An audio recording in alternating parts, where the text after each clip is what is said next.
नमस्कार, आप देख रहे हैं अभय न्यूज का 1 अक्टूबर शुक्रवार शाम का बुलेटिन। मैं हूं आपके साथ सिमरन दिलवार। चलिए देखते हैं दिन भर की कुछ खास खबरें। इस बुलेटिन के प्रायोजक हैं आर के निवास बाय आर के डेवलपर्स। शानदार घर खरीदें अब अपने बजट में। सिंहस्थ क्षेत्र में 2016 के बाद विकसित कॉलोनियों में रहने वालों ने शुक्रवार को प्रशासन के खिलाफ मोर्चा खोल दिया है। कांग्रेस नेताओं के साथ पुलिस कंट्रोल रूम पर रहवासियों ने प्रदर्शन किया। इन्होंने अपनी पीड़ा अधिकारियों को बताई है। शहर कांग्रेस के कार्यकारी अध्यक्ष विवेक यादव ने तो आरोप लगा दिया कि सोनू गहलोत और पारस जैन के बीच चल रही भाजपा की लड़ाई का खामियाजा रहवासी भुगत रहे हैं। दरअसल सिंहस्थ क्षेत्र में 2016 के बाद बनी कॉलोनियों को अतिक्रमण मानते हुए इन्हें हटाने की तैयारी प्रशासन द्वारा की जा रही है। इसी कड़ी में गढ़कालिका, अंकपात और खिलचीपुर क्षेत्र में रहने वालों को नोटिस भी दिए गए हैं। इन नोटिसों से लोग घबरा गए हैं क्योंकि इन कॉलोनियों में कम आय वर्ग के लोगों ने जैसे तैसे रुपयों का जुगाड़ कर प्लॉट लिए और फिर मकान बनाए। अब प्रशासन की पॉलिसी इनके लिए जी का जंजाल बन गई है। शुक्रवार को कांग्रेस नेताओं के साथ पुलिस कंट्रोल रूम पर पहुंचे रहवासियों ने अपना इकबाल बुलंद किया। इनके नेता सुदर्शन गोयल ने कहा कि गढ़कालिका क्षेत्र में लोगों को मकान तोड़ने के नोटिस दिए हैं। ये सरासर अन्याय है।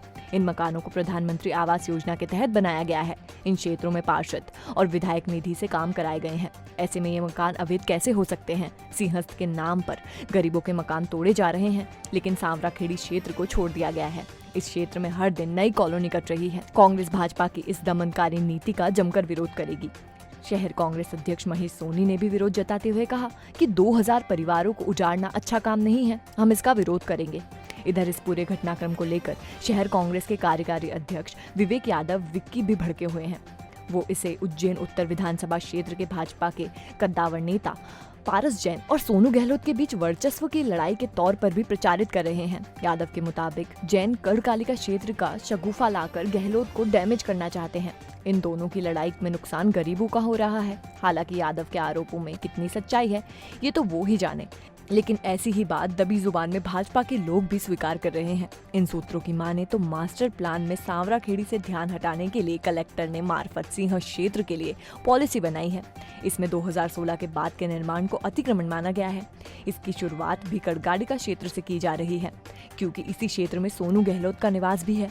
विस्थापित या हटाए जाने वाले लोग पहली मदद लेने के लिए गहलोत के पास जा रहे हैं और वो उन्हें विधायक पारस जैन और मंत्री मोहन यादव के पास जाने की सलाह दे रहे हैं। बहरहाल भाजपा की अंदरूनी लड़ाई में फिलहाल तो सिंहस्थ क्षेत्र में 2016 के बाद मकान या निर्माण करने वालों को नुकसान होने का अंदेशा बना हुआ है। गढ़कालिका क्षेत्र में सिंहस्थ भूमि के नाम पर गरीबों के मकान तोड़े जा रहे हैं, जो कि सरासर अन्याय है। हमारे उज्जैन के कलेक्टर साहब ये मकान तोड़ करके और गरीब जनता को परेशान कर रहे हैं। दूसरी ओर सांवराखेड़ी में इतनी बड़ी सिंहस्थ क्षेत्र की भूमि को मंत्री जी ने अपने कब्जे में ले लिया है, कॉलोनाइजरों को दे दिया है। कॉलोनियां काटने की तैयारियां हो गई, कुछ पे कट भी गई।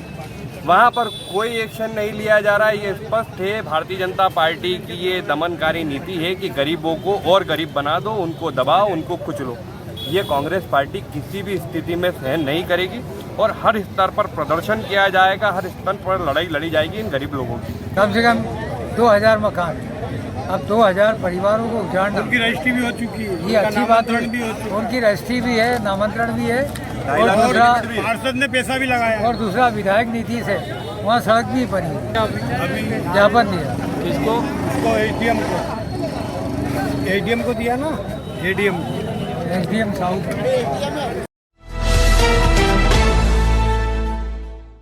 इसे तो हद ही कहा जाएगा कि पाठ में एक व्यक्ति ने बगैर किसी तरह की सरकारी अनुमति के बायोडीजल पंप खोल डाला। बकायदा इस पंप से किसानों को डीजल भी बेचा जाने लगा। मौके पर पहुंची खाद्य विभाग की टीम ये देखकर दंग रह गई कि 3000 लीटर से ज्यादा डीजल का स्टॉक कर बिक्री की जा रही थी। अब पंप सील और डीजल जब्त कर लिया गया है। दरअसल सरकारी कानूनों को परे रखने की दिलेरी गुनाखेड़ी निवासी कृष्णपाल सिंह राठौड़ ने दिखाई थी। उसने पाठ में अवंती बायोडीजल के नाम से पंप डाल दिया था। इस पंप से बायोडीजल बेचा भी जा रहा था। बकायदा अंडरग्राउंड टैंक इसके लिए बनाया गया था। टैंक में 3497 लीटर बायोडीजल था और डिस्पेंसिंग मशीन के जरिए इसे बेचा भी जा रहा था। प्रशासनिक अधिकारियों ने 6,74,000 रुपए मूल्य का डीजल जब्त कर कृष्णपाल सिंह राठौड़ के खिलाफ प्रकरण दर्ज कर लिया है। इस मामले में एफआईआर भी दर्ज कराई जा सकती है। भेरूगढ़ क्षेत्र में अड़ीबाजी, मारपीट और अवैध शराब बेचने जैसे 11 अपराध करने वाले बदमाश दिनेश उर्फ लड्डू का मकान तोड़ने पहुंची नगर निगम और पुलिस की टीम को वापस लौटना पड़ा। दरअसल लड्डू के मकान में रहने वाली महिला ने कोर्ट से 2 दिन का स्टे ले लिया था, इस पर कार्रवाई रोकनी पड़ी। लड्डू ने भेरूगढ़ क्षेत्र में 2 मंजिला मकान बना रखा है। उसके बढ़ते अपराध को देखते हुए मकान तोड़ना तय किया गया था। शुक्रवार को जब टीम पहुंची तो मकान में रहने वाली ताराबाई ने स्थानीय कोर्ट का स्टे टीम को दिखा दिया। इसमें 2 दिन का स्टे था, ऐसे में नगर निगम की टीम को वापस लौटना पड़ा। सीएसपी अश्विनी कुमार नेगी ने बताया कि कोर्ट में स्टे का जवाब नगर निगम के अधिकारी रख रहे हैं। वहां से मिले डायरेक्शन के मुताबिक आगे की कार्रवाई की जाएगी। थाना बैरगढ़ क्षेत्र में एक दिनेश उर्फ लड्डू करके लड़का है जो आपराधिक चरित्र का है। लगभग 11 मामले इसके विरुद्ध हैं जो मारपीट के, एक्साइज के, सट्टे जुए के और अड़ीबाजी के हैं। इसका मकान आज गिराया जाना था। मौके पे पहुंचने पे वहाँ रहने वाली महिला जो है ताराबाई, उसने एक सिविल कोर्ट का स्टे बताया है जो उसको कल ही मिला है और आज तक के लिए है। उस दशा में अब नगर निगम के एडवोकेट आज कोर्ट में प्रोड्यूस होंगे और जो भी फैसला होगा उस हिसाब से कार्रवाई की जाएगी आगे। उज्जैन इंजीनियरिंग कॉलेज के मैकेनिकल ब्रांच को अब आईआईटी और एनआईटी के बराबर माना जाएगा। National board of accreditation board ने मध्य प्रदेश के 2 कॉलेजों के 4 पाठ्यक्रम को इसके लिए चुना है। उज्जैन इंजीनियरिंग कॉलेज के मैकेनिकल और रीवा इंजीनियरिंग कॉलेज के सिविल मैकेनिकल और इलेक्ट्रिक इंजीनियरिंग को एनबी ने मान्यता दी है। एनबी की 8 सदस्यीय टीम ने उज्जैन और रीवा के कॉलेजों का मुआयना कर यहाँ मौजूद सुविधा, लैब, संसाधन, प्रोफेसरों की क्वालिटी का परीक्षण किया था। परीक्षण की कसौटी पर खरा उतरने के बाद पाठ्यक्रमों को मंजूरी दे दी गई है। इस मंजूरी के बाद अब इन पाठ्यक्रमों को करने वाले विद्यार्थियों को देश विदेश की कंपनी में प्लेसमेंट आसानी से मिल सकेगा। उज्जैन में पहली बार यूनाइटेड 18 शॉप लेकर आए हैं एक अनोखा ऑफर। आप पाएंगे 1000 रुपए की खरीदी पर 20% मूल्य की अन्य खरीदी, 5000 की खरीदी पर 25% और 10,000 की खरीदी पर 30% मूल्य की अन्य खरीदी। जेंट्स वियर की संपूर्ण श्रृंखला एक ही स्थान पर। Jeans, trouser, shirt, short shirt, men's kurta और भी बहुत कुछ। तो एक बार अवश्य पधारें। हमारा पता है यूनाइटेड 18 शॉप, मिनी चौपाटी की गली, फ्रीगंज, उज्जैन 9752244339। सावन के सहरे, भादों की बरसात और कुमार की चिलचिलाती धूप की वजह से इस बार जिले में पीले सोने के उत्पादन भरपूर होने की उम्मीद है। कृषि विभाग का आकलन है कि 5 लाख हेक्टेयर में 75 लाख क्विंटल सोयाबीन का उत्पादन इस बार होगा। मौसम इसी तरह मेहरबान रहा तो अगले 8 दिन में मंडियां सोयाबीन से पटना शुरू हो जाएंगी। इस तरह दिवाली से पहले बड़ी राशि बाजार में आएगी, इससे बाजार भी खिलखिला उठेगा। दरअसल तेल की कीमतों में लगी आग के कारण इस बार किसानों ने जमकर सोयाबीन की बोनी की। इसके चलते जिले के 5 लाख हेक्टेयर क्षेत्रफल में सोयाबीन की बुआई की गई। मौसम भी इसी बार फसल पर मेहरबान रहा और अतिवृष्टि के हालात कम ही बने। फसल अनुसार हुई बारिश ने उपज को बेहतरीन कर दिया है। उप संचालक कृषि आरपीएस नायक की माने तो इस बार 1 हेक्टेयर क्षेत्रफल में 15 क्विंटल तक सोयाबीन उपज होने का अनुमान है। जिस तरह का अभी मौसम बना हुआ है उस मुताबिक अगले 8 दिन में बाजार में सोयाबीन की नई फसल आ जाएगी। बहरहाल दिवाली के पहले जोरदार फसल आने से बाजार के मुस्कुराने की संभावना भी है। उज्जैन जिले में मुख्यतः खरीफ में सोयाबीन की जो फसल है वो मुख्यतः लगभग 5 लाख हेक्टेयर से ज़्यादा क्षेत्र में बोई गई है। और अभी फसलें पक भी चुकी हैं और कटाई भी शुरू हो गई है। तो अभी सामान्यतः फसलें जो है बहुत अच्छी स्थिति में हैं और हमारे लोग भी जो फील्ड में देख रहे हैं तो फसल की स्थिति अच्छी है। हालांकि शुरुआत में जो अफलन की थोड़ी बहुत समस्या जो आई थी तो उसमें भी हमारे कृषि विभाग के द्वारा और वैज्ञानिकों के माध्यम से हमने समय समय पर एडवाइजरी कृषि सलाह जो जारी की तो किसान भाइयों ने उसका अमल कर कीड़े मकोड़ों का भी नियंत्रण किया। तो अभी स्थिति बहुत अच्छी, कुल मिलाकर स्थिति बहुत अच्छी है फसलों की।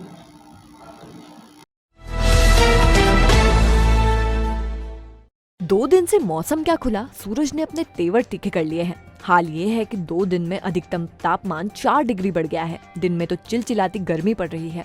दरअसल सितंबर गुजरने के साथ ही रेनी सीजन भी खत्म हो गया है। हालांकि हल्की फुल्की बारिश का क्रम अभी भी जारी है, लेकिन पिछले 2 दिनों से तीखी गर्मी पड़ रही है। इसके चलते दिन के तापमान में लगातार बढ़ोतरी भी हो रही है। 29 सितंबर को दिन का तापमान 30 डिग्री था। 1 अक्टूबर को ये बढ़कर 34 डिग्री पर पहुंच गया। हालांकि रात के तापमान में ज्यादा कमी नहीं हुई है। बहरहाल दिन की चिलचिलाती धूप लोगों को खासा परेशान कर रही है। हालांकि फसलों के लिए धूप सोने पर सुहागा सी है।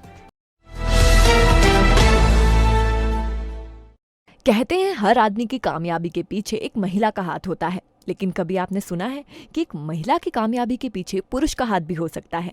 जी हाँ, हम बात कर रहे हैं ऐसे ही एक शख्स की। इनका नाम है सतीश वासन और ये अपनी धर्मपत्नी सुरीली आवाज की मलिका श्रीमती लक्ष्मी सतीश वासन को सिंगर बनाने में जुटे हुए हैं। सतीश वासन मूलतः उज्जैन की आगर रोड स्थित हीरा मिल के चाल के रहने वाले हैं। पेशे से वो पेंटर हैं। लक्ष्मी सतीश वासन ने बताया कि गायन का शौक तो उन्हें बचपन से ही था। स्कूल टाइम में उन्होंने गायन प्रतियोगिताओं में अनेकों पुरस्कार भी जीते हैं, किंतु बचपन में माता पिता को खो देने से उस समय देखा सपना पूरा नहीं हो सका। लेकिन शादी के बाद ससुराल वालों और विशेषकर पति सतीश वासन की प्रेरणा से उन्होंने फिर से अपना संगीत का सफर शुरू कर दिया है। दशहरा मैदान स्थित शिवालय सर से संगीत की शिक्षा ली। लक्ष्मी वासन जी को गाते सुनना वाकई अद्भुत है। आप भी सुनिए।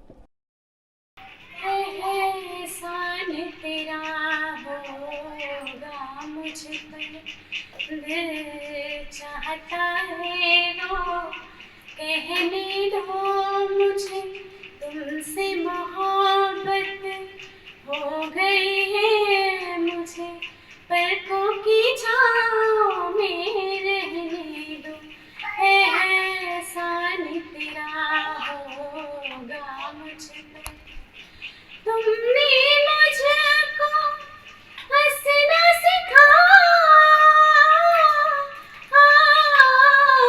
तुमने मुझको हंसना सिखाया, रोने कहोगे रो लेंगे अब, रोने कहोगे रो लेंगे, आंसू का हमारे गम न करो, वो बहते हैं तो बहने दो मुझे, तुमसे मोहब्बत हो गई है मुझे, पलकों की छाँव में रहने दो, एहसान तेरा होगा मुझ पर।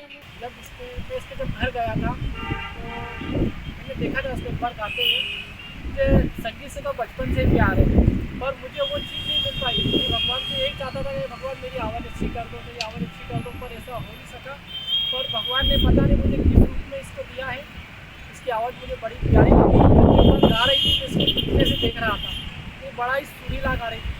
पर फिर मैंने इससे आज बोला कि आप आगे बढ़ो तो इसकी मेरी जब शादी होने के बाद इसने एक दो बार मेरी सुनी है और ये करने भी लगी। जब गाना डाला, गाना मोबाइल पे रिकॉर्ड करवाया और जब मैं गाना रिकॉर्ड करके जब मैंने इसको फेसबुक पे डाला, मेरे मित्रों ने, मेरे दोस्तों ने, मेरे चाहने वालों ने, सब ने मुझे बोला कि यार आपकी मुझसे बहुत प्यारा गाती है, बहुत सुरीला गाती है। तो मुझे भी अच्छा लगा और इसे भी बहुत अच्छा लगा और ये अब गाने लगी है। मैं बस ये चाहता हूँ कि आगे बढ़े, बहुत आगे बढ़े और बहुत आगे। सफ़र मेरा ससुराल में हुआ है और फिर में तो परिस्थितियाँ थोड़ी ख़राब थी, तो मैंने सीख नहीं पाई, कुछ कर नहीं पाई। शादी हो गई, मेरे हस्बैंड का ज़्यादा सपोर्ट है मेरे को, परिवार वालों का भी है।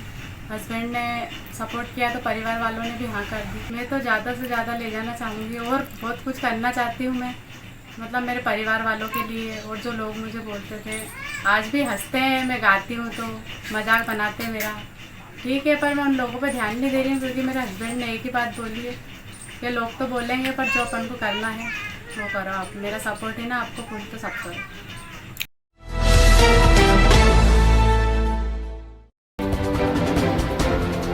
साहित्य कलश संस्था ने साहित्य कलश अलंकरण 2021 के लिए शहर की गीतकार कवयित्री सीमा जोशी और वरिष्ठ व्यंग्यकार डॉक्टर तिलेकेंद्र अरोरा को चुना है। शर्मा को ये अलंकरण उनकी पुस्तक मन के मकरंद और डॉक्टर अरोरा को उनकी पुस्तक श्री गुरु तेग बहादुर जी के लिए दिया जाएगा।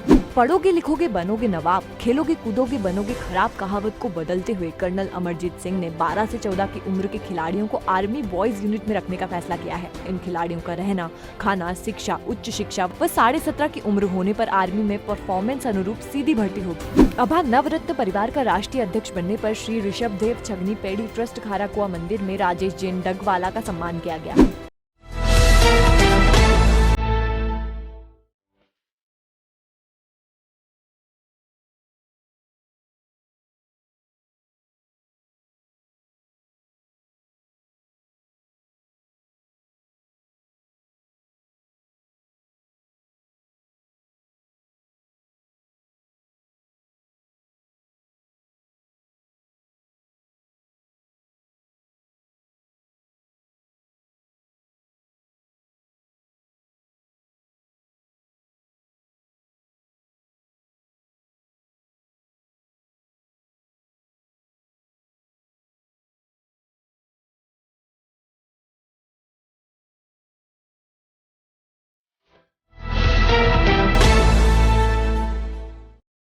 आपने देखी आज की कुछ प्रमुख सुर्खियां। कल फिर मिलेंगे इसी समय। नमस्कार।